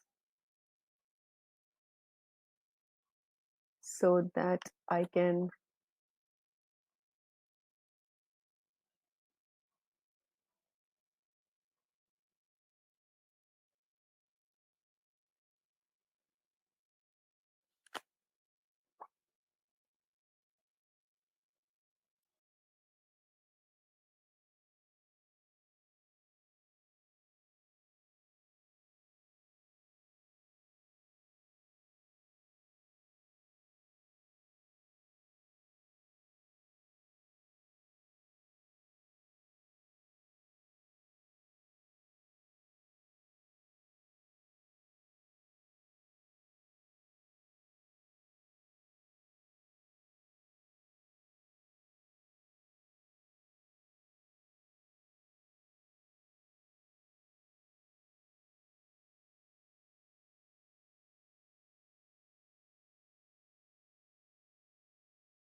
okay, so this was the first. So we'll end the poll for question 1.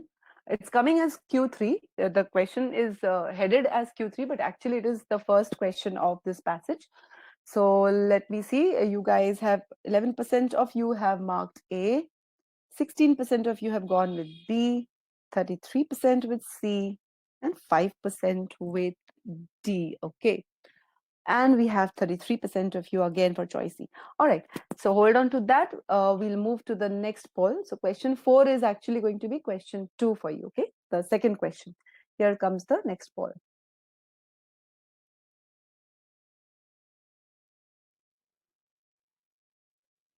So here is the poll for question 2.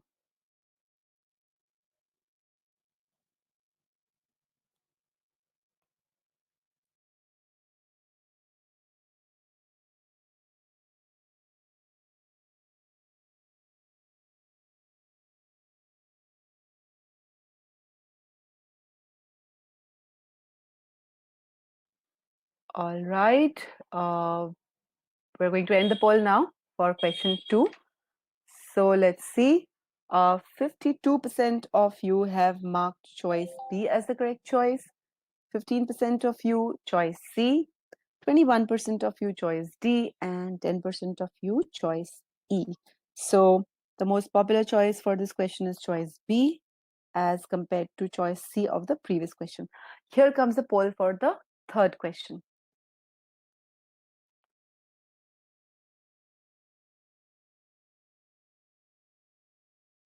You can skip the third question, ma'am. Okay, okay, okay. We are so we'll be uploading the PDF of this seminar, and you can check out the third question there. Since we're running short on time, so I'm going to kind of discuss these two questions with you. All right, great. Now let's move to our. So I'm not going to do the involved and evolved reading for you. That is what I really sincerely hope you've already done. So quickly, if I look at the first paragraph, the highlights of this paragraph can be summarized in the following manner. There are 3 long sentences, if you noticed. The first sentence was between, you know, 3 long sentences. First, from primarily to independence. The second line, then you have the second sentence which starts with while and ends with vernacular. And then the last sentence, which is a really long one, starting from the new woman till the end. So the summary of this passage, if we see, tells us about the term new woman and how it represented a modern understanding of the American woman, with stress on youth, public visibility, and mobility. Then the next highlight is many social and cultural changes took place in the 20th century America, and these changes shaped the identity of the new woman. And finally, the new woman reflected the changes in the identity of the modern American woman in a period of multiple disturbing changes. So most of you would agree with this in retrospect, that it talks about how the term new woman came to be coined, all right, and what it represented.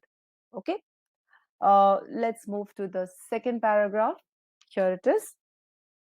So the second paragraph talks about mostly between the Victorian woman, that is the true woman, and the new woman. So to summarize this paragraph, the image of the new woman was juxtaposed against the true woman of the Victorian era. A comparison was often drawn between the two. True woman stressed on the image of domesticity and submissiveness. If you do not know the meaning of submissiveness, do not worry. Okay, so you can link it to domesticity, which is a very commonly used word. All right, so domesticity is all about being at home, taking care of home, and accordingly submissiveness would be some meaning associated with that characteristic. All right, but the new woman was not any single image, as is given in the sentence that the new woman did not express a unified message regarding women's changing roles. It was not any one image. The image varied depending on multiple factors, and the multiple factors are many. So you would have noticed when you're summarizing, you're not noting down the details, okay? You're just noting down mentally the highlights. So this paragraph is all about the true woman and the new woman, okay? What the true woman was and what the new woman was or was not. All right, let's move to the third paragraph. The third paragraph talks about a lot of examples here, okay? So what the third paragraph effectively says is there were different aspects of the new woman, and these different aspects dominated different periods. In different periods, there was a type of a particular image of the new woman which dominated. And finally, they are saying that the new woman was free to shape her own image, okay? Depending on what she wanted to promote, what interests she had. Now, with that understanding, let's move to question number 1. The term new woman primarily served to do what? So you have to understand the question here, guys. The question is asking you basically that what was the purpose of using the term new woman? What did it signify? Okay. So if we now go back to, so for the term new woman, we know we can pre-think, all right? What can we pre-think here? If we look at the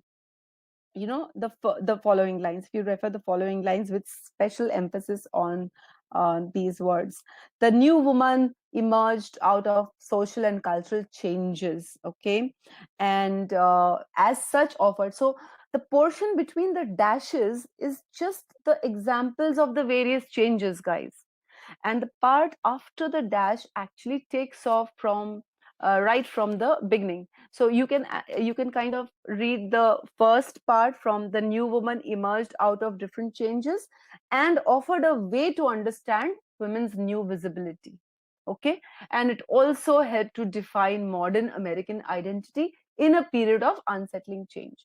So all in all, the purpose of the term new woman was to identify the development of the modern woman's image in the context of the modern American identity after going through a period of unsettling change. All right. So given that, all right, we can conclude that the new woman mainly helped to identify the changes that emerged in the public image of modern American women, and the new woman also defined the development of the modern American identity. With this pre-thought idea in mind, if I now move to the answer choice elimination stage, the first choice talks about the term primarily served to define how modern American woman presented herself in the public domain. Now, 11% of you chose this. For those of you who chose this, understand the question was, what did it primarily serve as? So was the primary purpose of the term new woman to show that the modern American woman was a public image? That was not the primary purpose. The primary purpose was to present a modern understanding of the American identity. All right. So this choice is very limited, I would say. if you look at these lines, okay, they do talk about visibility, public image and all that, but that is only a limited part of the term new woman. All right, it is this term is this question this sorry this choice is very limited in scope, and therefore it is incorrect. It talks only about part of why the term American woman was used, but not the primary part of it. Right, so for those of you who chose this, understand why it went incorrect. Let's look at choice D.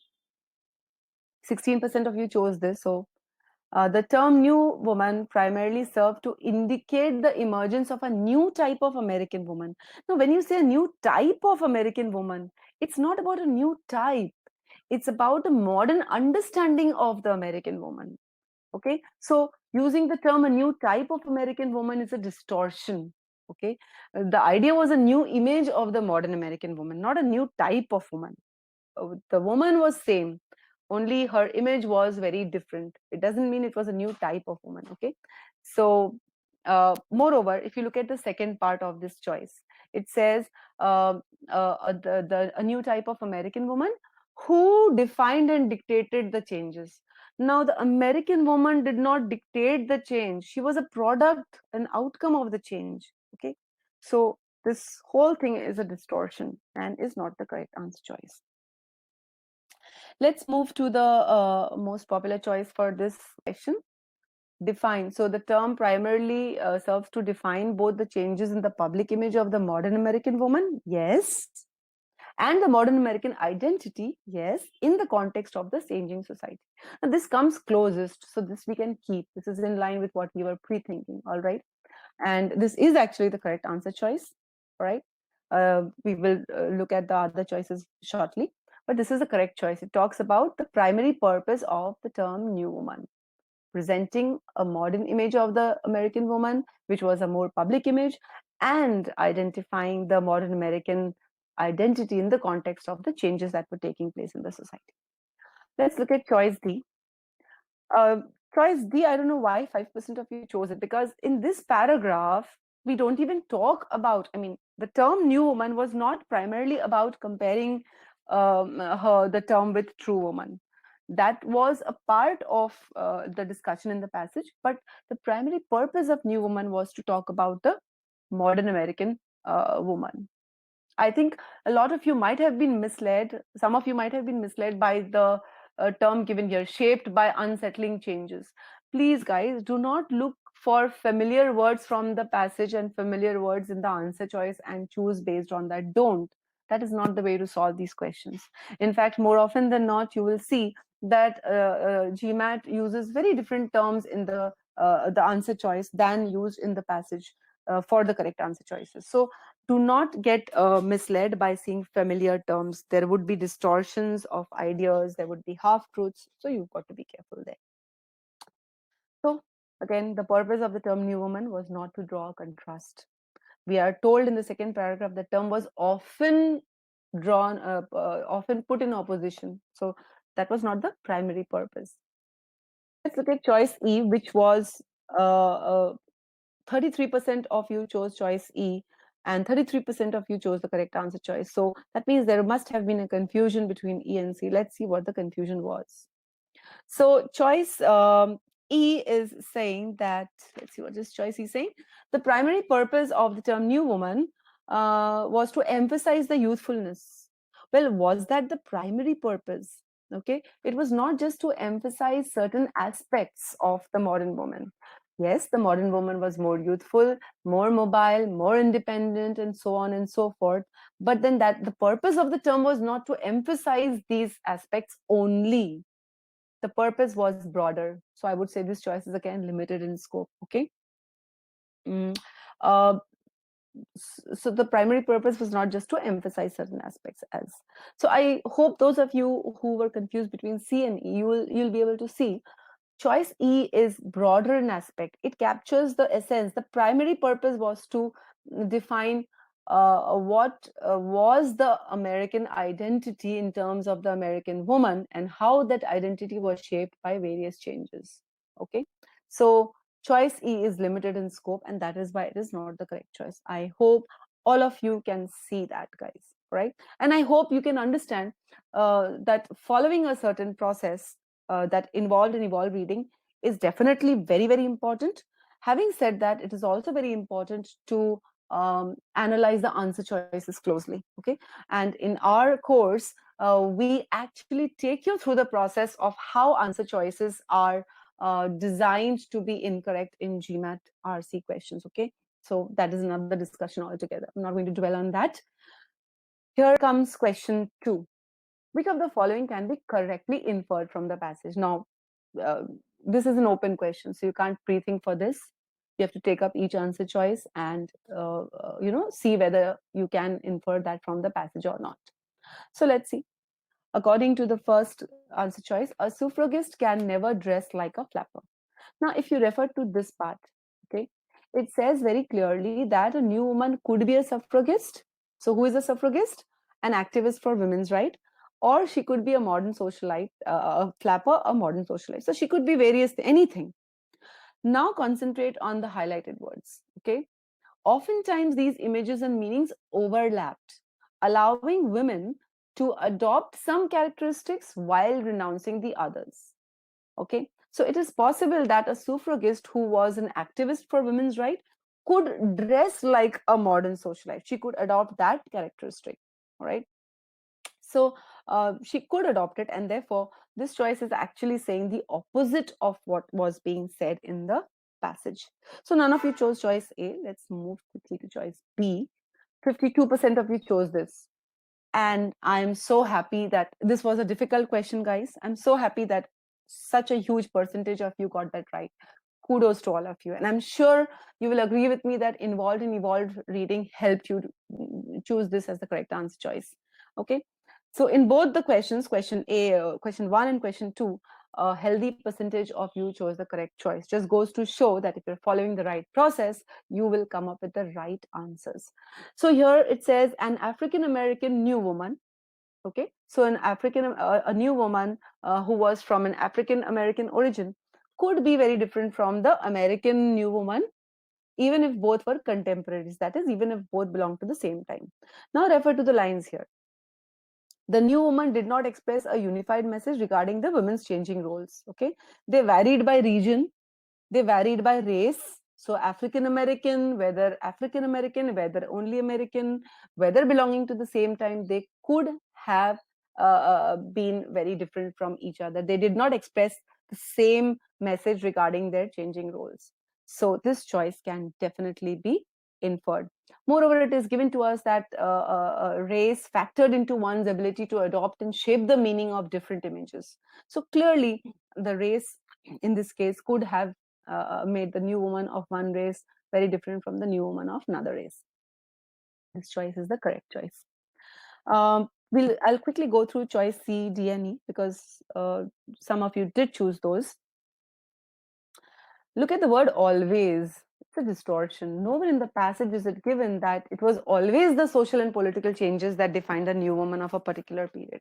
Some examples were given to you, but that does not mean that it was always social and political changes only that defined the new woman of a particular period. Okay. It is given to you that social and cultural changes led to the emergence of new woman. So the political changes is, kind of it's possible there were some political changes. It's quite possible there weren't. So the term always makes this choice incorrect. Okay. The origins of the term new woman are unknown. Well, 21% of you chose this. If you go back to the passage, they are telling you the origins are debated upon. That means people are not sure how the term originated. Does it mean it is completely unknown?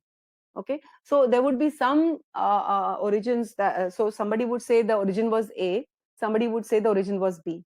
So that means something is definitely known about the origins, but people are not sure about it. So again, you have a distortion here, and that is why it is incorrect. Okay, so again, understanding the passage well, understanding the answer choices well does help. Choice C, the term new woman was coined by writers. What is given to us is it was first used between two writers, but whether they coined it or not, we don't know. Okay, the term was coined by writers and popularized by the press. If you pay attention to the passage, it doesn't really say the press popularized the term. Okay, it is not given as such. Primarily defined by the popular press. If you refer to the first line of the passage, it says, defined by the popular press. This choice distorts it and says popularized by the press. So this choice is out. Okay. Uh, Answer 3, you can check it out in your PDFs that we will share. So that brings us to the end of discussion of this passage, guys. All right. What I will do now is, now I hope all of you have realized the importance of the technique involved in evolve reading, guys. I hope all of you have really realized that, because that was the crux of this seminar. Okay, so what I'll do now is I'll quickly take you through our RC course, a short overview of that before I hand over the reins of this session to Piyush, who will discuss a very important part of the verbal strategy with you. So stay on for that, guys. In our reading and comprehension module, we will start with the involved and evolved reading skill builder. Okay, we will first talk about what all this, in depth. We will provide you with the tools to read in an involved and evolved manner. You have seen some tools, but we will discuss about these tools in depth. So where to break the sentence, what the transition words convey, how they are to be used, how to summarize a paragraph. All right, that's a very, very important tool. How to contextualize the meaning of difficult words, how to understand what the author is saying, how to draw inferences. So this is all going to be taught in the first part of the module, the skill builder part, actually, and the most important part. Thereafter, unit 2 will be about the purpose of the passage. A few of you were asking about, you go wrong in questions related to primary purpose of the passage, main idea of the passage. So this unit will clarify all your doubts. We will show you how the main point can be derived by reading in an involved and evolved manner. And we will also talk about the answer choice elimination, how we'll discuss all the traps.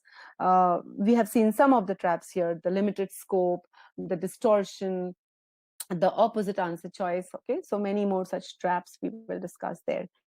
And in the advanced concepts, we will take up each type of question that figures on the GMAT RC, and we will discuss each type in detail. So how to solve inference questions, how to draw the inferences, what are the incorrect choices on the inferences, how to spot those choices. All these things we will discuss in detail for each and every type of question. Okay. And not to mention that we will give you a lot of practice for these. All right. So, Piyush, over to you now to discuss that very important part related to the verbal strategy while solving the RC questions. Thank you so much, ma'am. It was really enlightening the way you talked about the involved and evolved reading approach. And I'm sure students benefited from it. And I'm going to take that same thing forward. And I'm now going to talk about a very important part of the verbal test taking. And again, this is one of the key things which a lot of students miss out on under time pressure. And it can actually impact your score adversely. So let me share that. Let me share my screen with you.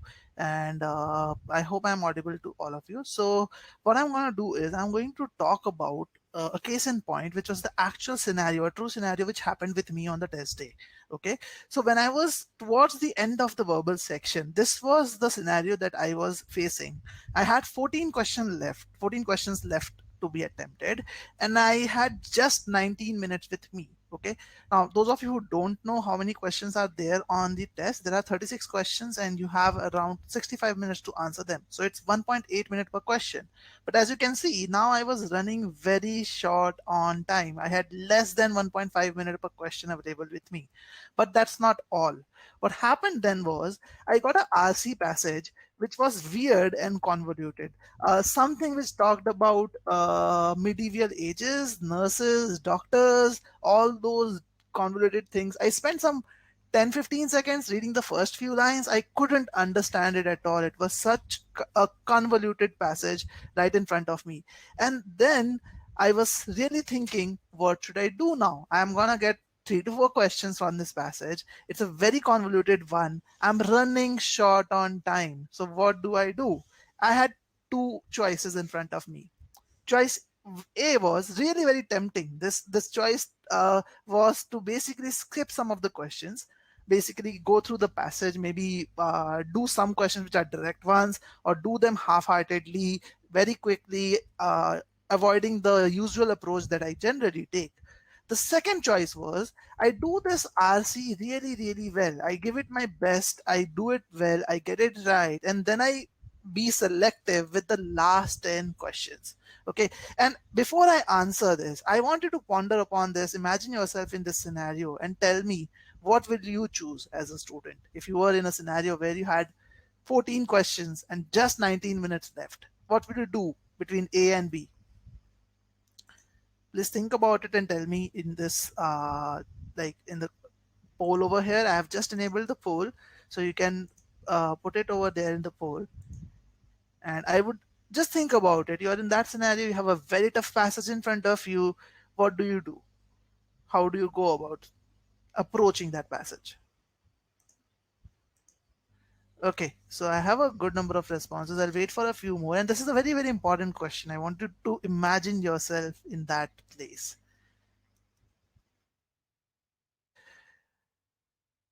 Okay, interesting. See, really interesting responses from you guys.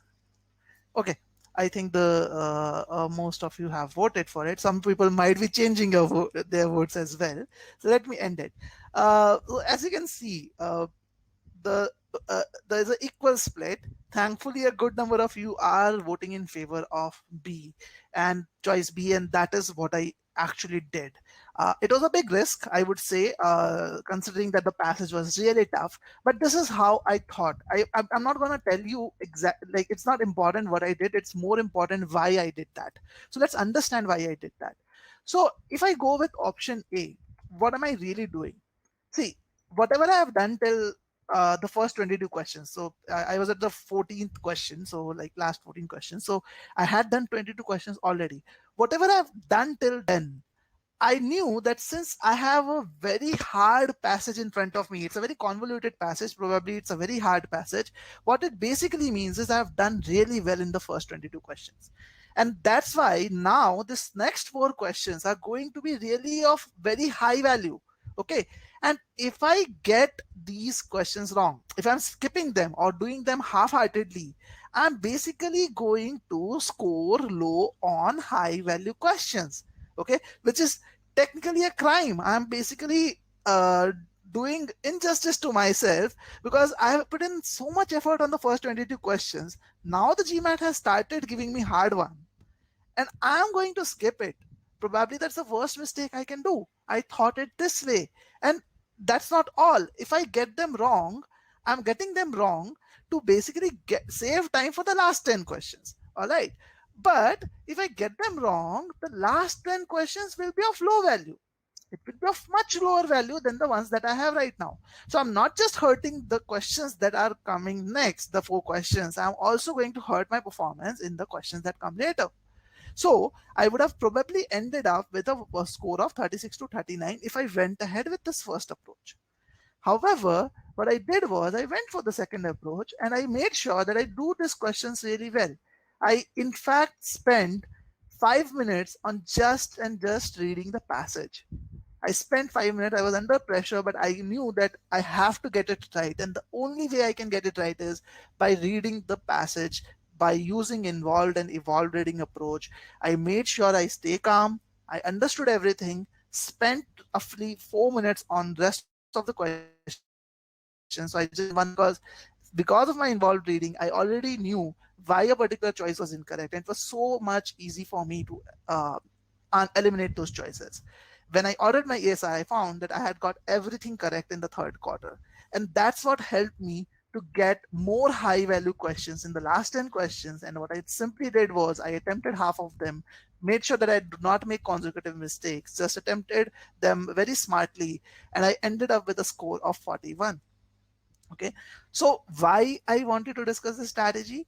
2 reasons for it. One, I wanted you to understand that how the test works. It is important for you to actually score well on the first few questions than the last ones. And there was a question on the poll around this, the chat around this as well. So I wanted you to understand that. Never leave a question unmarked, that is for sure. Even if you're running on short on time, you have just 2 minutes left and 3-4 questions not done, you should randomly mark it. Don't leave it unmarked, that is for sure. But do it smartly. Skip questions smartly and try not to skip the first few questions. That was the first reason I shared this. The second reason I shared this was I did not move away from the approach, even on the day of the test, even on that pressure situation when I was seeing a tough passage, because I knew that it is only evolved and involved reading that can help me with a hard passage. If you do not use involved and evolved reading, trust me, you can pretty much do a easy passage well. You might as well do the medium questions well, but you will get stuck with the hard ones. So I did not leave that aside. What that means is you need to trust on the method. You need to believe on the method. It does take time to get used to it, but once you get used to it, you will find that you are not taking more than 2 minutes to solve a question on an average in RC. Okay, so initially it will take time. So this is all from our side about on the webinar. If you would like to connect with us, you can always send us an email on piyush@gmatviz.com. This is my personal email ID. You can get in touch with me. The number which is mentioned over here is also my personal number. You can WhatsApp me on this or call me on this number. And if you want to register for a free trial and get a feel of some of the modules which are there, we have shared all SCCR, RC, and quant modules, some of the modules in the free trial. So you can